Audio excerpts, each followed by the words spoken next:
Hey everyone, welcome back to Jake and Jenna's English. I'm Jenna, and wow, do we have an amazing episode for you today. And I'm Jake. You know what? We've been getting so many messages from you guys asking about one specific thing, something that literally every English learner struggles with at some point. Ooh, let me guess. Is it pronunciation? Close. It's actually about understanding native speakers when they talk fast, like really fast. You know what I mean? Oh my gosh, yes.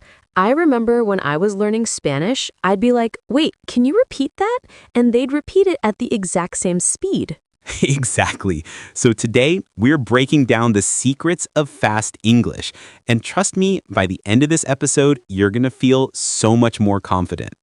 We're going to teach you the tricks that native speakers use without even realizing it. Are you ready? All right, so here's the thing. When native English speakers talk quickly, we don't actually pronounce every single word perfectly. We use something called connected speech. Connected speech is like a shortcut. Instead of saying each word separately, we blend them together. For example, instead of saying, "Do you want to go?" we say, "Do you want to go?" Perfect example. And here's the cool part. Once you understand these patterns, everything becomes easier. It's like suddenly having superhero hearing. Superhero hearing. I love that. Okay, so let's talk about the first pattern. It's called linking. This is when the last sound of one word connects to the first sound of the next word. Right, so instead of saying turn off with a pause between the words, we say turn off. The end sound links right into the next word. Try it with us. Turn off. Now faster. Turn off. See? It flows. Here's another one. Pick up becomes pick up. The K sound jumps to the next word. This happens all the time in conversation. And once you start noticing it, you'll hear it everywhere. In movies, in songs, in conversations. It's like discovering a hidden code. Totally. Now, the second pattern is even cooler. It's called reduction. This is where we make certain words shorter and weaker. So small words like to, for, and of almost disappear when we speak quickly. We don't give them full pronunciation.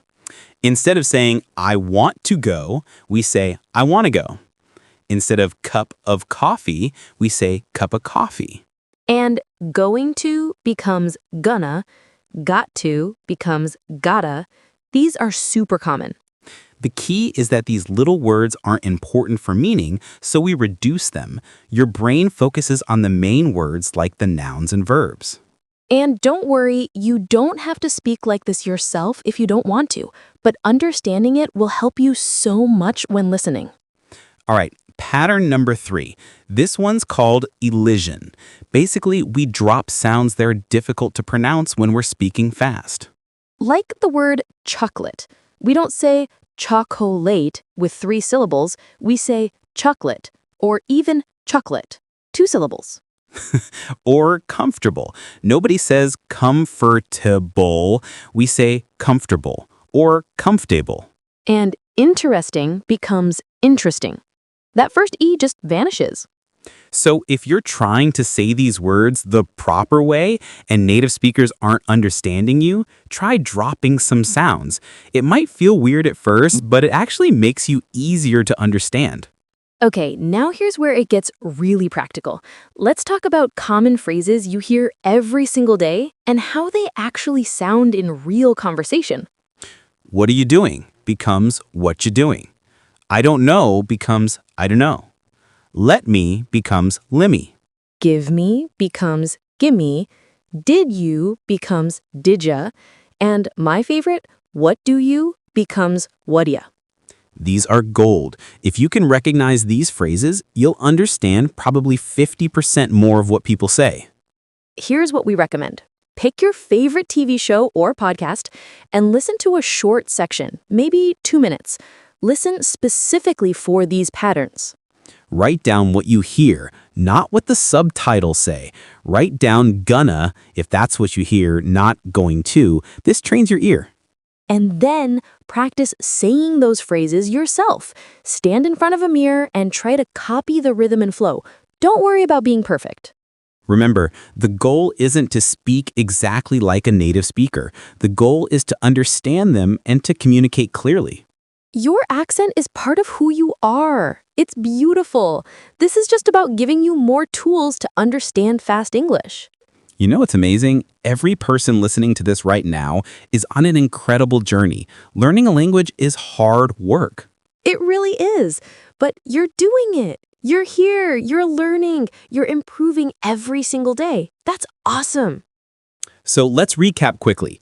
Connected speech has three main patterns: linking sounds together, reducing small words, and dropping difficult sounds. Summarize, practice listening for these patterns in real content, write down what you actually hear, and most importantly, be patient with yourself. We want to hear from you. What's the hardest part about understanding fast English for you? Send us a message. We read every single one. And if you enjoyed this episode, tell a friend about Jake and Jenna's English. Share it with someone who's also learning. Thanks so much for hanging out with us today. Keep practicing, keep listening, and remember, You've got this. see you next time. Bye, everyone.